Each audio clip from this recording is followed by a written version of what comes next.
વંદે બોધમયં નિત્યં ગુરું શંકરરૂપિણો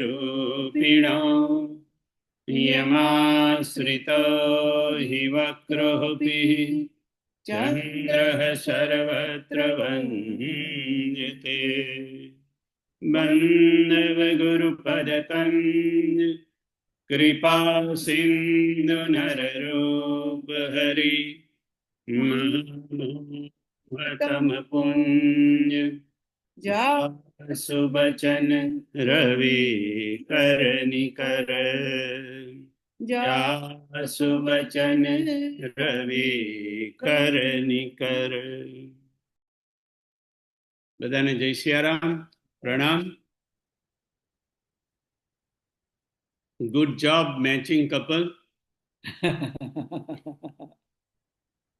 પ્રભુ કરી કૃપા પાવરી દીની સાદર ભરત શીસ ડરલીની ચરણ પીઠ કરું નાને નાન કે જનુ જુગ જામિક પ્રજા પ્રાણ કે સંપુટ ભરત સ્નેહર તન કે આખર જુગ જનુ જીવ જતન કે કુલ કપાટ કર કુશલ કરમ કે વિમલ નયન સે વાસુધર્મ કે ભરત મુદિત અવલંબ લહે કે અસ સુખ જસ સિય રામ રહે તે અસ સુખ જસ સિય રામ રહે તે. માનસ કોટેશ્વર બાપુએ પાદુકા મહિમાનું ગાન કરતા આ ભરતજીને ભગવાને પાદુકા આપી એની ચર્ચા કરતા એનું કીધું કે પાદુકા એ સ્વયં સદગુરુ તો છે જ, સદગુરુની પાદુકા છે, પણ પાદુકા સ્વયં ઈશ્વર છે, પરમાત્મા છે. પાદુકાને એનું વર્ણન કરતા કીધું એક પાદુકા રામ છે, બીજી પાદુકા સીતા છે, અથવા તો આખર જુગ જનુની રીતે લો તો એક પાદુકા રા છે અને બીજી પાદુકા મ છે. એનો પાદુકા ઈશ્વર છે, પરમાત્મા છે, સદગુરુ છે. હવે ઈશ્વરના 6 તત્વો હોય, બાપુ કે 6 તત્વ, જેને આપણે 6 ભગ કહીએ, ભગવાનના 6 ભગ, ઈશ્વરના 6 ઐશ્વર્ય, શ્રી, ઐશ્વર્ય, જ્ઞાન, વૈરાગ્ય, ધર્મ અને યશ. યશ કહો કે કીર્તિ કહો, એ આ 6 વસ્તુ. તો જો આ ભગવાનમાં આ 6 ભગ હોય, ઈશ્વરમાં આ 6 ઐશ્વર્ય હોય, અને પાદુકા જો ઈશ્વર હોય એનું ગુરુના એનું નાતે, તો પાદુકામાં પણ આ 6 વસ્તુ હોવી જોઈએ. આ 6 ભગ, શ્રી, ઐશ્વર્ય, જ્ઞાન, વૈરાગ્ય, ધર્મ અને કીર્તિ. અને આ પાદુકામાં 6 છે, એટલે પાદુકાના 6 ગુણની ચર્ચા અહીંયા કરી છે. જે આપણે ચોપાઈઓ ગાઈ એમાં પાદુકાના 6 લક્ષણ બતાવ્યા છે, જે એ આને અનુરૂપ છે. આ 6 ભગ અને 6 ઐશ્વર્યને અનુરૂપ છે. જે ઈશ્વર કરી શકે, જે સદગુરુ કરી શકે, એ જ પાદુકા કરી શકે. કારણ કે જો પાદુકા ઈશ્વર હોય તો જે ઈશ્વર કરે એ પાદુકા કરી શકે. સવાલ છે બાપુ કે છે પૂર્ણ નિષ્ઠા, તમારો ભરોસો, તમારી નિષ્ઠા, તમારી શરણાગતિ. જો તમારી શરણાગતિ પૂરેપૂરી હોય તો જે ઈશ્વર કરે એ જ એનો સદગુરુની પાદુકા અથવા તો ઈશ્વરની પાદુકા. એનો બાપુએ તો આ કથામાં કીધું કે પાદુકા ઈશ્વરે કોને કોને આપી. તો કે કોઈ પ્રશ્ન કર્યો બાપુને માનસ ગોપનાથમાં કે બાપુ એમ કે રામજીએ ભરતને તો પાદુકા આપી, પણ કૃષ્ણ ભગવાને કોઈને પાદુકા આપી હતી? પ્રશ્ન એવો હતો. તો બાપુ કે હા, કૃષ્ણએ પાદુકા આપી હતી, ઉદ્ધવજીને પાદુકા આપી હતી. અને પછી બાપુએ ઉમેર્યું કે એમ કે શિવજીએ પણ પાદુકા આપી હતી. તો કે શિવજીએ કોને પાદુકા આપી હતી? તો કે શિવજીએ પાર્વતીજીને પાદુકા આપી હતી. પાર્વતીજીએ પાદુકા માગી. નરેશભાઈ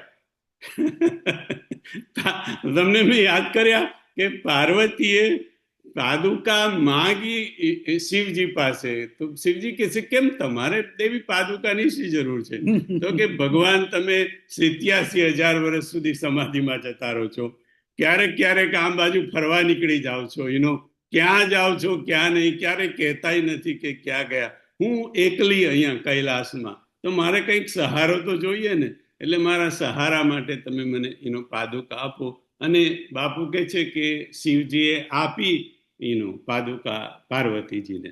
અને પછી આગળ કહ્યું કે વિષ્ણુએ પણ પાદુકા આપી, શ્રીયામ પાદુકા, શ્રી લક્ષ્મીને એમ કે વિષ્ણુએ પાદુકા આપી. તો પાદુકા એ ઈશ્વર છે. ઈશ્વર જે કરે એ પાદુકા કરી શકે. સવાલ છે આપણી પૂર્ણ નિષ્ઠાનો, પૂર્ણ શરણાગતિનો. ભરતજી માટે પાદુકાએ બધું જ કર્યું. જે આપણે વાત થાય છે એ બધી જ વસ્તુ ભરત જે ઈશ્વર કરે એ ભરતજી માટે પાદુકાએ કર્યું. કારણ કે ભરતજીનો એટલો વિશ્વાસ હતો, એની પૂર્ણ નિષ્ઠા હતી અને ભરતજીની પૂર્ણ શરણાગતિ હતી. શું શું કર્યું ભરતજી માટે પાદુકાએ?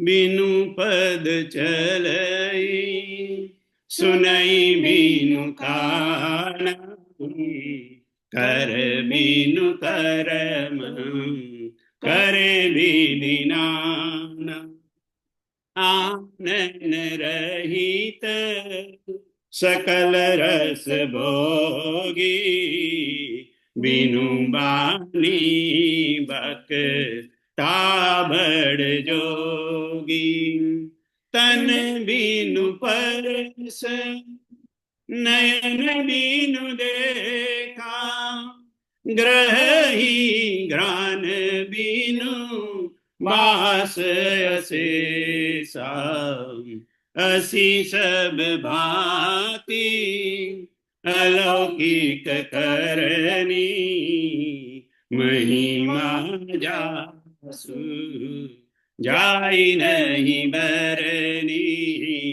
મહિમા જાસુ જાય નહીં બરની. અહીંયા તો શિવજીએ ઈશ્વરનો મહિમા ગાય છે કે ઈશ્વર તત્વ, પરમાત્મા તત્વ આવું કરી શકે.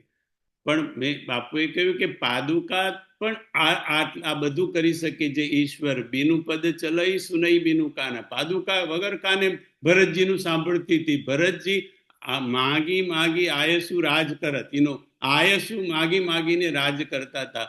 અને ત્યાં તો સંપૂર્ણ છોટુભાઈ ઉલ્લેખ નથી કે રાજ કોણ કરતું હતું. માગી આયસુ કરત રાજ કાજ બહુ ભાતી. હવે એનો અર્થ સીધો સાદો અર્થ શું થાય? માગી આયસુ કરત રાજ કાજ બહુ ભાતી. એટલે એમ કે ભરતજી પાદુકાને એમ કે એની આજ્ઞા લઈને બધું પૂછતા હતા. પાદુકા એમને જે કહેતી હતી એ પ્રમાણે ભરતજી રાજ્ય કરતા હતા. પણ ત્યાં ભરતજી રાજ કરતા હતા કે પાદુકા રાજ કરતી હતી એનો ઉલ્લેખ નથી. સિંહાસન પર તો પાદુકા હતી. એટલે ચોપાઈ શું છે?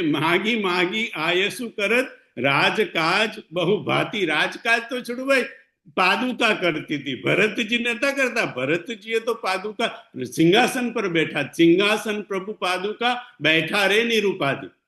ભગવાને બેઠી દીધી અને બધું પાદુકા પર જ છોડી દીધું હતું રામજીએ, ભરતજીએ. રામજી જ્યારે માતાની વિદાય લેવા ગયા માતા પાસે કે માતા મને પિતાજીએ મને વનવાસ આપ્યો છે 14 વર્ષનો, અને કઈ માતાનો પણ એમ કે એમાં સંમતિ છે. તો એમ કે તમે હવે મને આજ્ઞા આપો એટલે હું વનમાં જાઉં. અને એ વખતે કૌશલ્યાજી નેચરલી બહુ દુઃખી થાય છે. પણ એ વખતે એક વસ્તુ કે છે કૌશલ્યા કે બેટા એમ કે તું જા, પણ એમ કે તું પાછો આવજો સબહી જીયત ભેટે હું જેહી આય, સબહી જીયત ભેટે હું જેહી આય. એમ કે તું એમ કે જા તો ખરો, પણ એમ કે બધાને બધા જ જીવતા હોય અને એ રીતે એમ કે તું આવી અને બધાને ભેટજો. તો રામજી આવીને બધાને ભેટ્યા તો કર્યા જ. એનું ભગવાને કેટલાય બધા રૂપ લીધા અને બધાને એનો ભેટ્યા, પણ સબહી જીયત, હવે બધાને જીવતા રાખવાના. તો બધાને જીવતા કેવી રીતે રાખ્યા? તો સંપુટ ભરત સ્નેહ રતન કે, આખર જુગ જનુ જીવ જતન કે, ચરણ પીઠ કરું નાની દાન કે, જનુ જુગ જામિક પ્રજા પ્રાણ કે, જનુ જુગ જામિક પ્રજા પ્રાણ. રામજીએ પાદુકા રૂપી આ બે પાદુકા આપી અને જાણે બે ચોકીદાર મોકલ્યા. એનું શું કરવા? જનુ જુગ જામિક, બે જુગ એટલે બે અને જામિક એટલે ચોકીદાર. જનુ જુગ જામિક પ્રજા પ્રાણ કે, પ્રજાની પ્રાણના રક્ષા કરવા માટે ભગવાને બે પાદુકા એટલે બે ચોકીદાર મોકલ્યા. કેમ? કારણ કે માતાએ કીધેલું હતું જતી વખતે કે બેટા એવું તું કરજે કે તાર બધાના જીવતા બધા આવીને ભેટે. એક ખાલી એનું દશરથજી સિવાય બાપુ કે છે કે એનું 14 વર્ષમાં કોઈનું પણ મૃત્યુ થયું નથી. એના બે કારણ, એક તો માતાનું એનું આજ્ઞા હતી કે બેટા કોઈ મરે નહીં આ 14 વર્ષમાં, અને તું બધાને જીવતા રાખીને આવીને ભેટજે એનું. અને ભગવાને એનું ભરતને આ પાદુકા આપી હતી પ્રજાના પ્રાણની રક્ષા કરવા માટે. માનસ ગોપીનાથમાં બાપુએ કહ્યું કે આપણા ઘરની, આપણા ઘરના પરિવારની, પરિવારજનોની બધાની જ રક્ષા પાદુકા કરી શકે જો. સવાલ છે આપણને સંપૂર્ણ ભરોસો હોવો જોઈએ, વિશ્વાસ હોવો જોઈએ, પૂર્ણ નિષ્ઠા હોવી જોઈએ અને પૂર્ણ શરણાગતિ. જો આટલું હોય તો આપણા ઘરની, જેવી રીતે ભરતજીની એને આખી અયોધ્યાની રક્ષા કરી એવી રીતે સહિત સમાજ તુમ્હારા હમારા, ઘર બન ગુરુ પર સાદ રખવારા, ઘર બન ગુરુ પર સાદ રખવારા. અને ઘરમાં અને વનમાં, એટલે અયોધ્યામાં અને વનમાં બધી જ જગ્યાએ એનું સદગુરુની એનું કૃપાએ, અને પાદુકા એટલે કૃપા, સદગુરુની કૃપા. પાદુકા રક્ષા કરે, સદગુરુ રક્ષા કરે, ઈશ્વર આપણી રક્ષા કરે. શૃંગવેરપુરની કથામાં માનસ અયોધ્યા કાંડ બાપુએ લીધો હતો શૃંગવેરપુરમાં, અને એમાં કહ્યું હતું કે પાદુકાના થોડાક નિયમ છે. એવું આની જોડે જોડી દઉં આ કથા જોડે, કે જે ઘરમાં પાદુકા બિરાજમાન હોય, જ્યાં ઘરમાં પાદુકાની હાજરી હોય એ ઘરમાં કોઈની નિંદા ન થઈ શકે. કારણ કે પાદુકા એ જો સ્વયં સદગુરુ હોય તો, અથવા તો પાદુકા સ્વયં ઈશ્વર હોય તો તમે ઈશ્વરની હાજરીમાં, સદગુરુની હાજરીમાં નિંદા કરી રહ્યા છો. એટલા માટે બાપુ કહે છે કે કાં તો પાદુકા નહીં રાખવી, કાં તો નિંદા નહીં કરવી. કારણ કે એ પાદુકાનું અથવા તો સદગુરુનું અપમાન ગણાય. પાદુકા હોય એ ઘરમાં કોઈનાથી દ્વેષ, એકબીજાનો દ્વેષ ના થાય, પરિવારનો નહીં, પડોશીનો નહીં, સમાજનો નહીં, મિત્રોનો નહીં, કોઈનો પણ દ્વેષ ન થાય. પાદુકા જે ઘરમાં હોય એમાં એનો ઘરની વ્યક્તિથી કોઈની ઈર્ષા ન થાય. પાદુકા જે ઘરમાં હોય એનાથી બીજાના દોષ ના જોવાય, અવગુણ ના જોવાય, ખાલી સદગુણ જ જોવાય. અને સંત હંસ ગુણ ગહી પય પરિહરી બારી વિકાર, સંતની જેમ એનો ગુણ ને સદગુણ જોવાય, અવગુણ ન જોવાય. અને અવગુણ જોયા વગર તમે રહી ન શકતા હોય, બાપુ કહે છે, તો અવગુણ પોતાના જોવા, એટલે શું કે થોડો કંઈક સુધારો આવે એનો. બાકી બીજાને તો આપણે કંઈ સુધારી શકતા નથી, બોલતા ખોટા આપણા સંબંધો બગડે છે. પાદુકા જે ઘરમાં હોય એનો એ ઘરની વ્યક્તિએ ગુરુની આજ્ઞાનું, ગુરુના વચનોનું પાલન કરવું. અને ગુરુના વચનોનું પાલન એટલે ગુરુના આચરણનું પાલન થશે. કે વચનોનું પાલન એટલે આચરણનું પાલન કેવી રીતે? ગુરુની પાદુકા એ આચરણનું પ્રતીક છે, એટલે આપણે આચરણની પૂજા કરવી, એટલે એના જેવું, એના ગુરુના આચરણ જેવું રજ માત્ર આચરણ પોતાના જીવનમાં લાવવાની કોશિશ કરવી. પણ ગુરુના વચન અને ગુરુના આચરણમાં કોઈ ફેર નથી, કારણ કે ગુરુ જે બોલે છે તે જ આચરણમાં કરે છે. એટલા માટે ગુરુના વચનનું તમે પાલન કરો કે ગુરુના આચરણનું પાલન કરો, બંને એક જ વસ્તુ છે. હવે ગુરુના આચરણ જેવું તો આપણાથી આચરણ ન થઈ શકે, પણ એની રજ માત્ર બંધવ ગુરુપદ પદુમ પરાગ, એક રજ માત્ર આચરણ આપણે કરી શકીએ તો ગુરુને એનો આનંદ થાય. હવે પ્રશ્ન થાય કે આપણી પાસે પાદુકા ન હોય તો પાદુકામાં ગુરુના ચરણનો સ્પર્શ કરે એટલે પાદુકા પાદુકા બને. નહીં તો પાદુકા તો ગમે ત્યાં હોય, પણ ગુરુના ચરણનો સ્પર્શ થાય પછી જ એ પાદુકા એનો પ્રભાવશાળી બને. તો પાદુકામાં ગુરુના ચરણનો સ્પર્શ હોય, તો આપણી પાસે પાદુકા ન હોય તો ગુરુના સ્પર્શ કરેલી કોઈ પણ વસ્તુ એ ગુરુ સમાન છે. ગુરુનો સ્પર્શ, ગુરુની ચેતના જેને જેને સ્પર્શી ગઈ, એટલે કે આપણી પાસે શાલ હોય, શાલ પર આપણે હાથ મુકાયો હોય, આપણી પાસે બેરખો હોય, બેરખાને આપણે ટચ કરાયો હોય, આપણી પાસે માળા હોય, માળાને ટચ કરાવી હોય, આપણી પાસે રામાયણ હોય, રામાયણને ટચ કરાવી હોય, કે આપણી પાસે કદાચ ફોટો હોય, ફોટા પર એમને હાથ મૂક. ગુરુના એની કોઈ પણ વસ્તુને ગુરુનો સ્પર્શ થઈ ગયો એટલે ગુરુની ચેતનાનો સ્પર્શ થયો, એટલે એનામાં ગુરુની ચેતના હોય તો એ ગુરુ સમાન જ છે એવું ગણીને આ પાંચે પાંચ વસ્તુ જે આપણે પાદુકાને કહી, એવી જ રીતે એ પાંચે પાંચ વસ્તુ ન કરવી, એવી એનો પાદુકાનો મહિમા છે. અને કદાચ આપણી પાસે કોઈ કશું જ ના હોય, સાલ ના હોય, બેરખો ના હોય, માળા ના હોય, રામાયણ ના હોય, ફોટો ના હોય, કશું જ ના હોય તો ગુરુના વચનોનું પાલન કરવું, સંતોના વચનનું પાલન, ગુરુના વચનનું પાલન, એના આચરણની પૂજા, એ આપણા માટે ગુરુની પાદુકાની પૂજા ગણી શકાય. વાલ્મીકી રામાયણ પ્રમાણે બાપુ કહે છે કે સબરી પાસે રામને કંબંધ લઈ ગયો, વાલ્મીકી રામાયણ પ્રમાણે.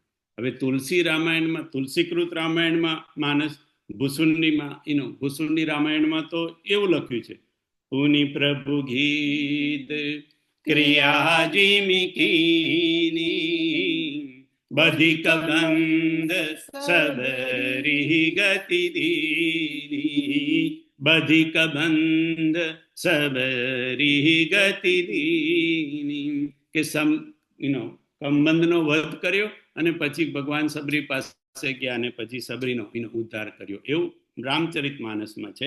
પણ વાલ્મીકી રામાયણ પ્રમાણે સબરી પાસે કંબંધ લઈ ગયો હતો. અમારે હમણાં છોટુભાઈ જોડે ચર્ચા કરતી હતી કે આપણને આવી બધી જુદી જુદી વસ્તુઓ જ્યાંથી મળે, અમે અનિલ કુમારને પણ યાદ કર્યા હતા કે જ્યાંથી આપણને જુદી જુદી વસ્તુ મળે નરેશભાઈ, તો 27 વસ્તુ જ્યાં સુધી આપણને જુદી જુદી મળે ત્યાં સુધી ચિંતા નહીં કરવાની.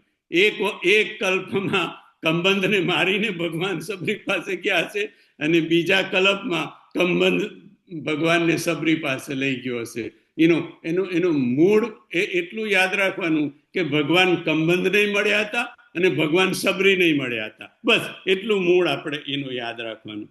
ભગવાન સબરી પોતાને અધમ કહે છે, કારણ કે બાપુ કહે છે કે જેને ભક્તિ કરવી હોય એને રાંક થઈને રહેવું, એટલે સબરીએ પોતાને અધમ કીધી. અધમ તે અધમ, અધમ અતિ નારી, તીન મહમે મતિ મંદ ગવારી. તો કે જેને ભક્તિ કરવી હોય એને રાંક થઈને રહેવું. સબરીમાં ભગવાને કીધું કે સકલ પ્રકાર ભક્તિ દ્રઢ તોરે, તારામાં બધા જ પ્રકારની દ્રઢ ભક્તિ છે એમ કે એનું. છતાંય રામે સબરીને નિમિત્ત બનાવી અને આપણને બધાને આ નવધા ભક્તિ, બાપુ કે છે કે નવધા ભક્તિ આપનો પાઠ ભગવાને આપણને કહ્યો એટલા માટે કે આ નવે નવ ભક્તિ બાપુ કે છે કે કરી શકાય એવી છે. સબરીએ તો કરી, સબરીમાં તો બધી જ પ્રકારની હતી, પણ આપણે પણ આ નવ ભક્તિનો પ્રયત્ન એનો કરી શકીએ. કેવી રીતે? તો બાપુ કે છે કે પહેલી બે ભક્તિ તો એટલી બધી ડિફિકલ્ટ નથી. પ્રથમ ભગતિ સંતન કર સંગા, દૂસરી રતિ મમ કથા પ્રસંગા. પ્રથમ ભગતિ સંતન કર સંગા. પહેલી ભક્તિ એ છે કે સંતનો, કોઈ પણ સંતનો સંગ કરવો એ પહેલી ભક્તિ છે. જે સબરીએ તો કરી જ, મતંગ ઋષિનો એનો સંત એનો સંગ કર્યો એનો. આપણે પણ સંતનો સંગ કરીએ છીએ, એટલે પ્રથમ ભક્તિ તો આપણે પ્રથમ પગથિયું તો ચડેલા છીએ.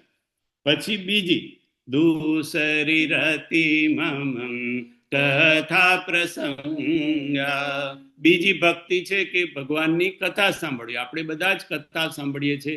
ઇવન અત્યારે આપણે કથા જ ચાલી રહી છે સત્સંગના હેઠળ આપણે કથાની ચર્ચા કરી રહ્યા છે. તો આપણે બે ભક્તિ તો બાપુ કે બધા કરી શકે, બધા કરો છો એમ કે પણ અઘરું થવા માંડે છે ત્રીજી ભક્તિથી. કારણ કે બાપુ કે ત્રીજી ભક્તિથી ભક્તિ તો કરવાની, પણ જોડે જોડે કન્ડિશન લાગી જાય છે. બધી જ ત્રીજી થી નવે નવ સુધી એક એક કન્ડિશન લાગી જાય છે કે એ કન્ડિશન પૂરી કરવી પડે. એ ત્રીજું પગથિયું, ચોથું પગથિયું, 9 પગથિયા સુધી પહોંચવું હોય તો ત્રીજું પગથિયું કયું છે? ગુરુપદ પંકજ સેવા, તીસરી ભગતિ અમાન. બાપુ કે છે એ કન્ડિશન છે. ગુરુપદ પંકજ સેવા, ગુરુના ચરણ કમળની સેવા કરવી. તો કે આપણે તો કરીએ છીએ ગુરુના ચરણ, પણ આપણે અમાન થયા છીએ. આપણો ઈગો હજી એવા ને એવો છે, અભિમાન એવા ને એવું છે. બાપુ કે ગુરુપદ પંકજ સેવા, તીસરી ભગતિ અમાન. અમાન થઈને કરવું. આપણાથી અમાનમાં જરા તકલીફ પડે છે.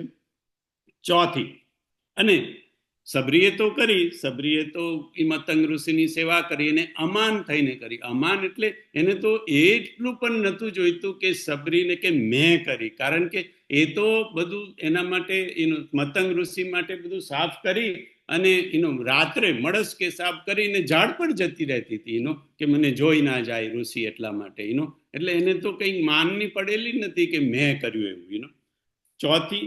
ચોથી ભગતિ મમ ગુણ ગનમ, કરઈ કપટ તજી ગાન. હવે આપણે ચોથી ભક્તિ તો કરીએ છીએ, ગુણગાન તો કહીએ છીએ, અત્યારે ગઈએ છીએ ભગવાનના જ ગુણગાન ગાઈ રહ્યા છે. પણ એમાં શરત છે પાછી, ચોથી ભક્તિ મમ ગુણગન. મમ ગુણગન તો ગાઈએ છે, ચોપાઈઓ ગાઈએ, આપણે શ્લોકો ગાઈએ, પણ કન્ડિશન શું મૂકી? કરઈ કપટ થજી. હવે કપટ તો આપણાથી છૂટતું જ નથી, એટલે જ્યાં સુધી કપટ ન જાય ત્યાં સુધી ચોથી ભક્તિ સંપૂર્ણ રીતે આપણામાં ન આવે. પાંચમી ભક્તિ શું કહ્યું? મંત્ર જાપ મમ દ્રઢ વિશ્વાસા, પંચમ ભજન સો વેદ પ્રકાશા. મારા મંત્રનો જાપ અને મારામાં દ્રઢ વિશ્વાસ, એ વેદોએ કહ્યું છે કે પંચમ ભજન છે, પાંચમું ભજન છે. તો કે આપણે ભગવાનના જાપ પણ કરીએ, ભગવાનના નામ પણ કરીએ, એનું બેરખા પર, માળા પર ભગવાનનું નામ પણ લઈએ, પણ અહીંયા કન્ડિશન છે દ્રઢ વિશ્વાસ. વિશ્વાસ તો છે આપણને, પણ છોડભાઈ દ્રઢ વિશ્વાસ નથી. વિશ્વાસ તો આપણે કહી શકીએ આપણને ભગવાનમાં વિશ્વાસ છે, શ્રદ્ધા છે, પણ દ્રઢ ભરોસો, દ્રઢ ઇન ચરણ, દ્રઢતા નથી ભરોસાની અંદર. એ કન્ડિશનમાં થોડોક આપણે ચૂકી જઈએ છીએ. છઠ્ઠી ભક્તિ, છઠ દમ શીલ વીર તી બહુ કરમા, નિરત નિરંતર સજન ધર્મ. છઠ્ઠી ભક્તિ છે કે ઇન્દ્રિયોનું દમન કરવું, શીલ વાળું વર્તન કરવું અને બહુ બધી પ્રવૃત્તિમાંથી, વધારે પડતી પ્રવૃત્તિમાંથી થોડી વિરક્તિ લેવી. આપણે જે બીઝી થઈ ગયા છીએ, એકેય દિવસે ફ્રી આપણી પાસે હોતો નથી. એ પ્રતિભાઈ જય સિયારામ. એટલે કારણ કે 20 જગ્યાએ જવાનું હોય, દિવાળી આવી છે ભાઈ એટલે એટલે એટલે આપણે પણ છઠ દમ શીલ બીર બહુ કર્મ. ચાલો થોડુંક દમન કરી લઈએ, થોડુંક શીલવાન વર્તન કરી લઈએ, ચાલો થોડીક એક્ટિવિટી પણ ઓછી કરી દઈએ. પણ અહીંયા કન્ડિશન છે નિરત નિરંતર સજ્જન ધર્મ. આપણે સજ્જનના ધર્મોને પાલન તો કરીએ છીએ, પણ નિરંતર કન્ડિશન છે અહીંયા છોડભાઈ, નિરંતર નથી થતી આપણાથી. નિરંતર આપણે સજ્જન નથી રહેતા. ક્યારેક આપણે શું થઈ જઈએ, આપણે બધા જાણીએ છીએ કે આપણામાં નિરંતરતા નથી રહેતી. સારા તો મોટે ભાગે હોઈએ, પણ કોઈક આપણા ઈગોને ઠેસ પહોંચાડે ત્યારે જોવાનું કે ભાઈ આપણે હજી સજ્જન છીએ કે દુર્જનની કેટેગરીમાં 1 સેકન્ડમાં જતા રહ્યા. 7મી ભક્તિ. સાતવ સમ મોહી મય જગ દેખા મોતે સંત અધિક કરી લેખા. 7મી ભક્તિ છે મોહીમય જગ દેખા, કે આખું જગત જે આપણને ઈશ્વરમય જણાય, રામમય જણાય, શિવમય જણાય, ઈશ્વર પરમાત્મામય આપણને આખું જગત દેખાય. અને મોતે સંત અધિક કરી લેખા. આપણા ભગવાન કે જે મારા કરતા જે સંતને અધિક ગણે. સબરીએ તો ગણ્યા, સબરીને તો જેવા રામ આયા એટલે સબરી તો રામ પહેલા એમને તો મતંગ ઋષિ યાદ આવ્યા, ગુરુના વચનો સબરીને યાદ આવ્યા. આપણે પણ કદાચ આપણા સદગુરુને સંતને ભગવાન કરતા અધિક કદાચ ગણતા હોઈશું. પણ એમ કે અહીંયા કન્ડિશન શું છે તો કે મોહીમય જગ દેખ, જગતને મારામય જોવું, આ કન્ડિશન છે.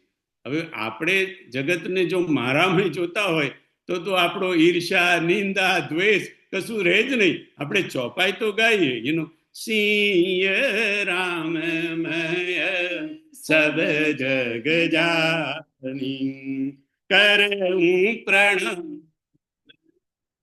જોરી જુગ પાણી. આપણે ચોપાઈ તો ગઈએ, પણ જયારે આપણને બધા જ સિયારામ, અને બધાની અંદર છોટુભાઈ આપણા ઘરવાળા સિયારામમય લાગવા જોઈએ આપણને. ત્યાં તો બહુ મોટી તકલીફ થાય.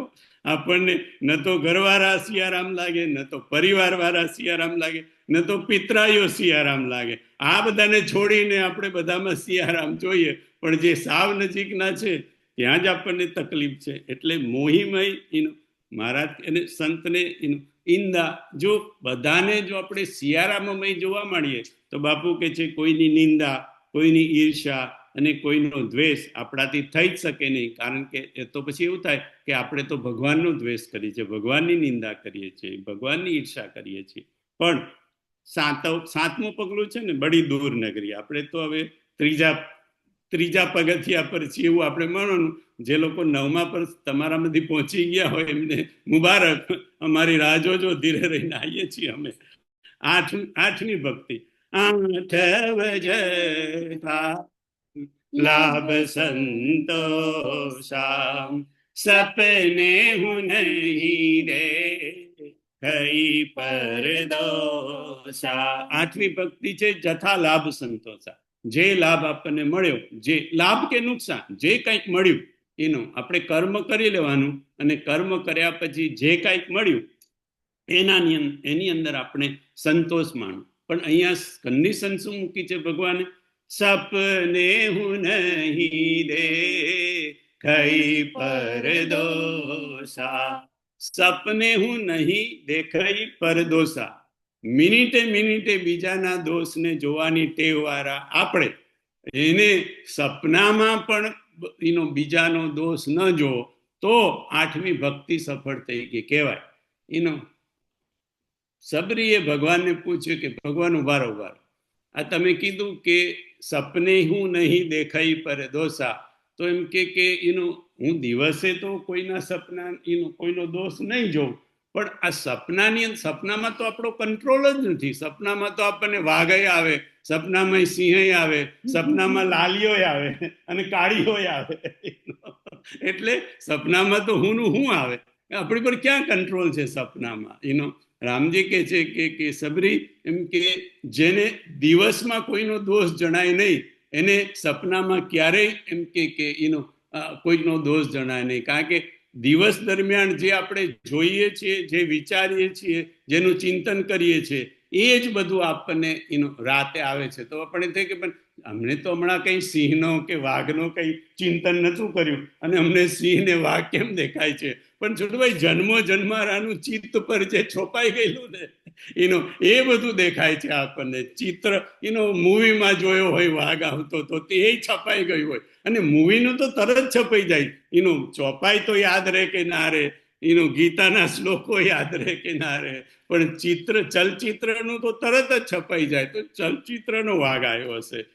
નવમી ભક્તિ, નવમ સરલ સબ સન છલહીનામ મમ ભરોસ હિય હરસ નદીનામ. નવમી ભક્તિ છે કે જે બધા જોડે સહજ રીતે, સરળ રીતે સાદું જીવન જીવતો હોય, અને મારામાં જેને ભરોસો હોય, અને એના હર્ષ એના અંતઃકરણમાં હર્ષ ન હોય, એને દુઃખ ન હોય, સુખ દુઃખ કાંઈ ન હોય, બધા દ્વંદ મટી ગયા હોય એમ કે, તો એને નવમી ભક્તિ કહેવાય. પણ નવમી ભક્તિનું કન્ડિશન છે નવમ સરળ સબ સન છલહીન. આવું તો સહજ જીવન તો જીવવું, સરળ જીવન તો જીવવું, પણ એમાં કોઈ છળ કપટ ન હોવું જોઈએ. આ છળ કપટ એ કન્ડિશન છે એટલે આપણને ભરોસો તો હોય ભગવાન પ્રત્યે. ભરોસ, મારામાં ભરોસો, આપણને ભરોસો હોય છે, વિશ્વાસ હોય છે, પણ દ્રઢ ભરોસો નથી. જ્યારે આપણે દ્રઢ ભરોસો આવશે અને જ્યારે આપણું છળ કપટ છૂટી જશે, તો કહેવાશે કે આપણે નવમી ભક્તિ પણ પાર કરી. અને સબરીમાં તો આ 99 હતી, ભગવાને જ સર્ટિફિકેટ આપ્યું કે તારામાં સબરી 99 ભક્તિ છે. આગળ કથાનો ક્રમ લેતા બાપુએ કીધું કે કોઈકે પ્રશ્ન કર્યો કે બાપુ રામાયણમાં ચોપાઈ છે ચરણ પખારી પલંગ બેઠાય. જ્યારે લક્ષ્મણજી ક્રોધ થોડો કરી, ભગવાન થોડો ક્રોધ કર્યો, એટલે લક્ષ્મણજી સુગ્રીવ પાસે ગયા કે સુગ્રીવ, તું મારું કામ ભૂલી ગયો, તું રાજકોષ ને બધું નારી બધું મળ્યું એટલે તું લહેર કરવામાં, વિષય ભોગમાં પડી ગયો અને રામનું કાર્ય ભૂલી ગયો. એટલે ભગવાન લક્ષ્મણને મોકલે છે, અને લક્ષ્મણ તે વખતે આવે છે એટલે અને સુગ્રીવ ગભરાઈ જાય છે, અને પછી તારાને અને હનુમાનજીને કહે છે કે તમે જાઓ અને જરા લક્ષ્મણજીને સમજાવો, અને સમજાવીને ઘરમાં લઈ આવો, શાંત પાડો, પછી હું એમને મળવા માટે આવું. એ વખતની ચોપાઈ છે કરી વિનંતી મંદિર લઈ આએ, ચરણ પખારી પલંગ બેઠા. તો પ્રશ્ન હતો કે સંત લક્ષ્મણજી જેવા સંતને આપણા પલંગ પર, જેની પર આપણે સૂતા હોય, એ પલંગ પર બેસાડાય? આપણા સુવાના પલંગ પર એ તો એમ કે થોડું અવિવેક કહેવાય. એમ કે એમનું આસન હોય, એમની ખુરશી હોય, પણ પલંગ પર તો બેસાડાય? તો બાપુએ કીધું કે લક્ષ્મણજી વૈરાગી છે, ત્યાગી છે, અને એ સંસારી ભોગી સુગ્રીવના પલંગ પર આમ તો બેસે નહીં, પણ છતાંય હનુમાનજી જ બેઠાડે છે. તારાને હનુમાનજી જ લેવા ગયા હતા, એટલે હનુમાનજીએ જ બેઠાડ્યા છે. તો હનુમાનજીની એની પાછળ એવું છે કે આ સુગ્રીવ વિષય ભોગમાં ડૂબી ગયો છે, અને લક્ષ્મણજી તમે તો શેષ નાગનો અવતાર છે. હવે પલંગ ઉપર એમ કે જે પલંગ ઉપર તમને નાગ દેખાઈ જાય, એ પલંગ પર પછી તમે વિષય ભોગ ભોગવી શકો? કારણ કે તમને પછી એ સાપ જ દેખાય, નાગ જ દેખાય. કદાચ આપણે સૂઈ પણ ન શકીએ જો કોઈ પલંગ ઉપર આપણે નાગ જોઈ શક્યા. એટલે હનુમાનજીની ઈચ્છા એવી હતી કે તમે શેષનાગજી તમે બેસો અને તમને બેઠેલા શેષનાગના અવતારને એનો સુગ્રીવ જોઈ તો એના વિષય ભોગ બધા ભૂલી જશે. એક કારણ હતું. બીજું કારણ બાપુએ કીધું કે જૂની પ્રતમાં એવું લખેલું છે કે કરી વિનંતી મંદિર લઈ આયે, ચરણ પખારી પલાંગ બેઠાય. ચરણ પખારી પલાંગ બેઠાય, પલંગ નહીં પલાંગ. બાપુ કે પલાંગ નો અર્થ શું થાય? તો કે પલાંગ નો અર્થ થાય પલ, પલ વત્તા અંગ, પલ પ્લસ અંગ. અંગ એટલે તો શરીરનું અંગ, અને પલનો અર્થ બાપુએ કર્યો મજ્જા, માંસ, મસલ, મસલ્સ જેને કહેવાય મજ્જા અને માંસ. અને મજ્જા અને માંસને જે અંગ ઢાંકે એ અંગ કયું? પલાંગ. મજ્જા અને માંસને કયું અંગ ઢાંકે આપણા શરીરનું? ચામડી. કરેક્ટ આન્સર, ચામડી. મજ્જા અને માંસને ચામડી ઢાંકે. તો એમ કે એમ લક્ષ્મણજીએ આ લોકોએ પલાંગ પર બેઠાડ્યા, એટલે ચર્મ પર બેસાડ્યા. કયા ચર્મ પર? મૃગ ચર્મ પર. એ વખતે બધાને મૃગ ચર્મ પર બેસાડવાની એનો પ્રથા હતી. હવે મૃગ ચર્મ, મૃગ એટલે આપણે સામાન્ય રીતે કઈ મૃગ ચર્મ એટલે હરણ, મૃગ એટલે હરણ, એનો સોનાનો મૃગ એટલે સોનાનો. બાપુ કે એવું નહીં, મૃગ એટલે હરણ પણ ખરું અને મૃગ એટલે પશુ પણ ખરું. એટલે કાં તો હરણનું એનું ચામડું હોય, કાં તો મૃગ એટલે પશુ. પશુમાં વાઘ પણ આવે, વાઘાંબર પણ આવે, અને એનું સિંહનું પણ એમ કે ચામડું આવે. એટલે કાં તો વાઘના ચામડા પર, કાં તો સિંહના ચામડા પર, કાં તો મૃગ એટલે હરણના ચામડા. એટલે મૃગ ચર્મ પર એમને ચરણ પખારી પલાંગ બેઠાય, એટલે મૃગ ચર્મ પર બેસાડે. અને ત્યારે તો બાપુએ તો નથી કીધું આ, પણ ત્યારે તો છોટુભાઈ એનો મૃગ ચર્મ પર બેસાડતા હતા, એનો એટલે પશુ ચર્મ પર. પણ અત્યારે આપણે મૃગ ચર્મ પર જ બેઠતા હોઈએ છીએ મોટે ભાગે, કારણ કે આપણે લેધર પર બેસીએ, રાઈટ?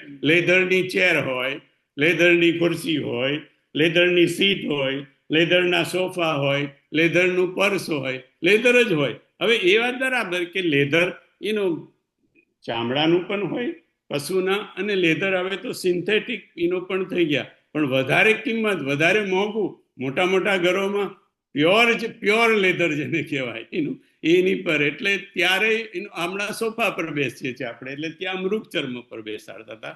એટલે હજી એ લેધર વાળી, મૃગ ચર્મ વાળી વ્યવસ્થા ચાલુ જ છે.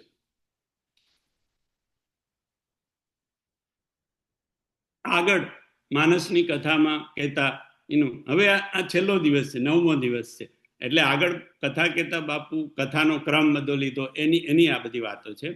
તો બાપુએ કીધું કે આપણે આગળ પણ ચર્ચા થઈ કે 111 થી 118 એ જે દોહા છે એ શિવજીએ પાર્વતીજીને, કારણ કે શ્રોતા ત્યાં પાર્વતી છે અને વક્તા શિવજી છે, એટલે 111 થી 118 દોહા સુધીની અંદર બધું તત્વજ્ઞાન ભરેલું છે. મગન ધ્યાન રસદંડ જુગ પુનિ મન બાહેર કિન, રઘુપતિ ચરિત મહેશ તબ હર્ષિત બરને લીન. એ 111 દોહાથી 118 સુધી, જ્યાં બીનું પદ ચલઈ સુનઈ બીનું કાન, એટલા 7 દોહા કે 9 દોહા એ તત્વજ્ઞાનથી ભરપૂર છે. એમાંનો એક દોહો બાપુએ આ કથામાં એનો લીધો હતો માનસ કોટેશ્વરમાં, 116મો. પુરુષ પ્રસિદ્ધ પ્રકાશ નિધિ પ્રગટ પરાવરણ, રઘુકુલ મનિ હોય સ્વામી મમ અસિતહિ શિવનાય ઉમા. પુરુષ પ્રસિદ્ધ પ્રકાશ નિધિ પ્રગટ પરાવરનાથ, રઘુકુલ મનિ સોઈ સ્વામી મમ અસ કહી શિવ નાયવ મા. એની ચર્ચા કરતા બાપુ કીધું કે પુરુષ એના 5 અર્થ થાય. પુરુષ એટલે પરમાત્મા, વિરાટ પુરુષ આપણે કહીએ ને, પુરુષ એટલે પરમાત્મા, પુરુષ એટલે વિરાટ પુરુષ, પુરુષ એટલે વિશ્વરૂપ પુરુષ. પુરુષમાં, પુરુષ શબ્દમાં બાપુ કે નારી સમાહિત. શાસ્ત્રમાં જ્યારે પુરુષ શબ્દ આવે બાપુ કે ત્યારે એમાં નર અને નારી બંને સમાહિત છે. એમ કે જેમ શિવ તો ઈશ્વર છે પણ અંબા પણ ઈશ્વર છે એનો બંને, કારણ કે એનો બંને એનો નર ને નારી નટેશ્વર છે, એનો અર્ધનારી નટેશ્વર. પ્રસિદ્ધ, પ્રસિદ્ધનો અર્થ બાપુએ કર્યો કે પ્રસિદ્ધિ મળ્યા પછી પણ જેને અભિમાન માન ન આવે અને રાખ થઈને રહે એ ઈશ્વર તત્વ કહેવાય. પ્રસિદ્ધિ મળ્યા પછી પણ જેને એનું માન ન આવે, અભિમાન ન આવે, ઈગો ન આવે, રાખ થઈને રહે એ બધા ઈશ્વર તત્વ, એનું ઈશ્વર તત્વ કહેવાય.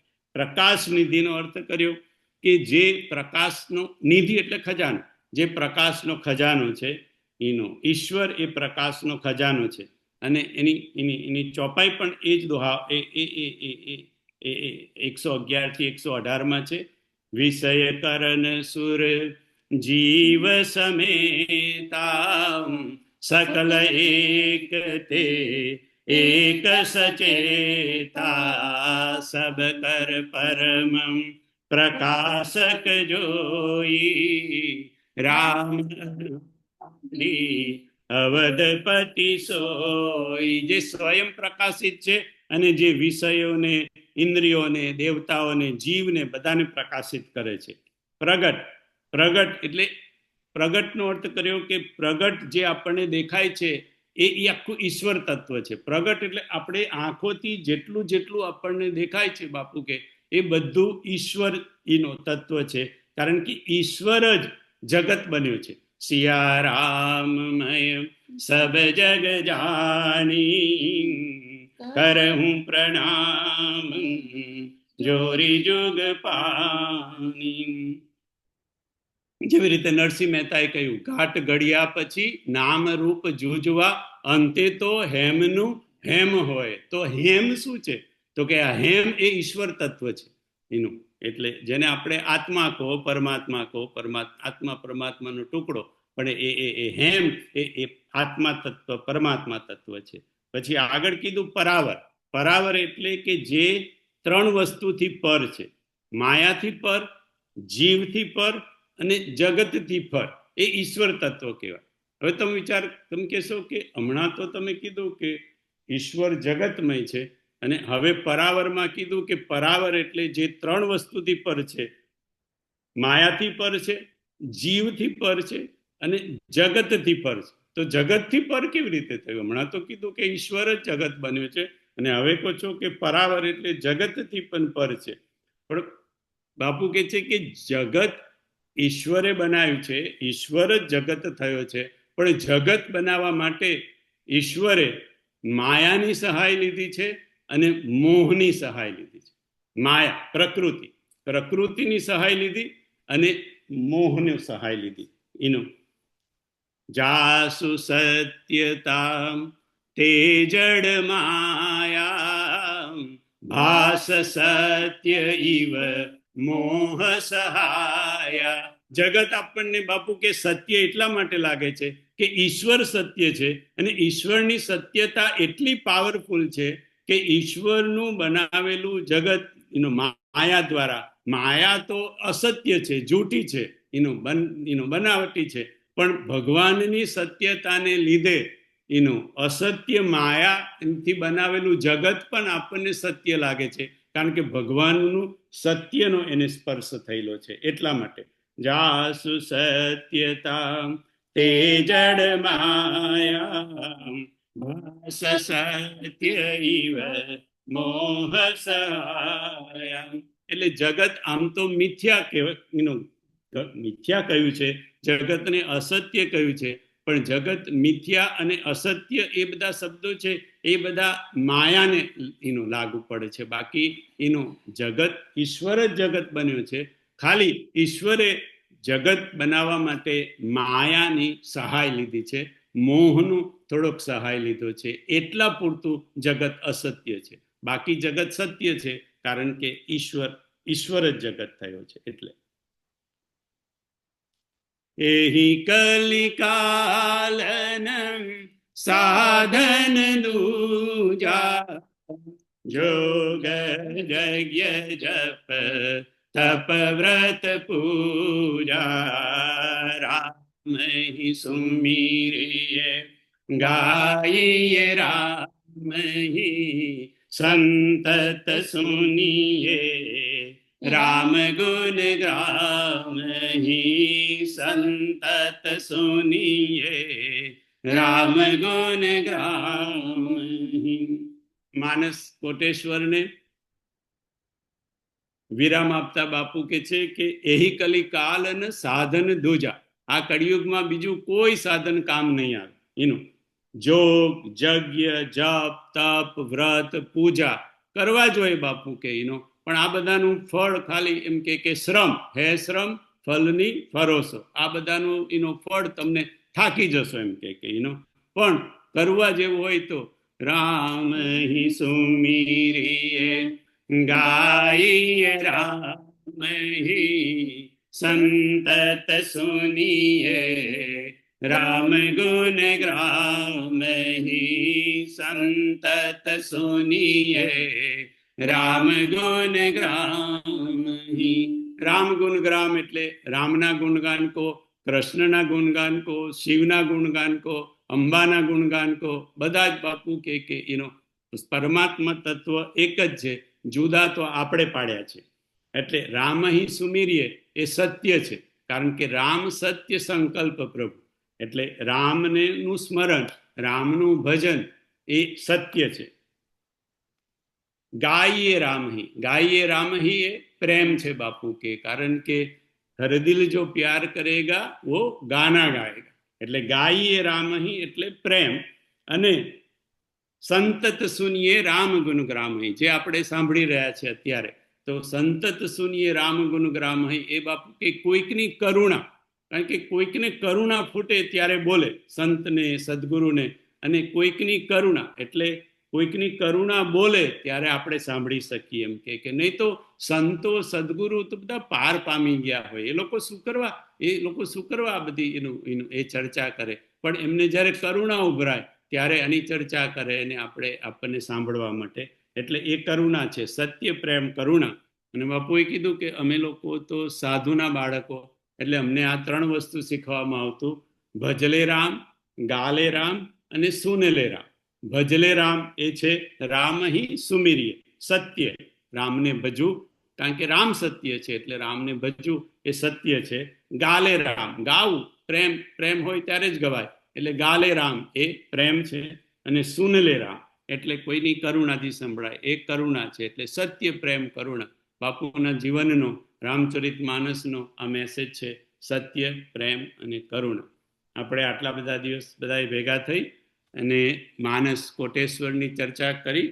બધું મને તો બહુ લાંબુ ચાલ્યું માનસ કોટેશ્વર છોટુભાઈ, કારણ કે બધી બહુ વસ્તુ બાપુએ આની અંદર કવર કરેલી હતી, અને થોડુંક આપણે બીજી બધી કથાની પણ થોડીક ચર્ચા કરી. તો માનસ કોટેશ્વરને આપણે અહીંયા વિરામ આપીશું. હવે આગલા થોડાક વીક્સ આપણી પાસે છે, એમાં હવે હજી કંઈ નક્કી નથી, પણ નરેશભાઈ 4 જ વીક છે, પછી અમારા પ્રિન્સિપાલ બહાર ગામ જાય છે અને આઉટ ઓફ કન્ટ્રી જાય છે, એટલે 4 વીક પછી છોટુભાઈ વેકેશનની તૈયારી છે આપણી આખી, અને એટલે હવે 4 વીક માટે કોઈક નાનો સબ્જેક્ટ કે કોઈ એનો કથા, ખબર નહીં, કંઈક મનમાં જે કંઈક આવશે એ કરી અને આપણે નેક્સ્ટ 4 વીક સુધી ગાન કરીશું. પછી નવેમ્બરના એન્ડમાંથી બધા ધીરે ધીરે ઇન્ડિયા તરફ વિદાય લઈ રહ્યા છે. નરેશભાઈ જવાની તૈયારીમાં છે, ટિકિટો લેવા ગઈ છે. મધુભાઈ પણ ઘોડા પર ચડી ગયા છે, અમારે મોટાભાઈ ભાભી બધા ઘણા પન્નાબેન બધા તૈયારીઓ, બધાની તૈયારીઓ થવા માંડી છે.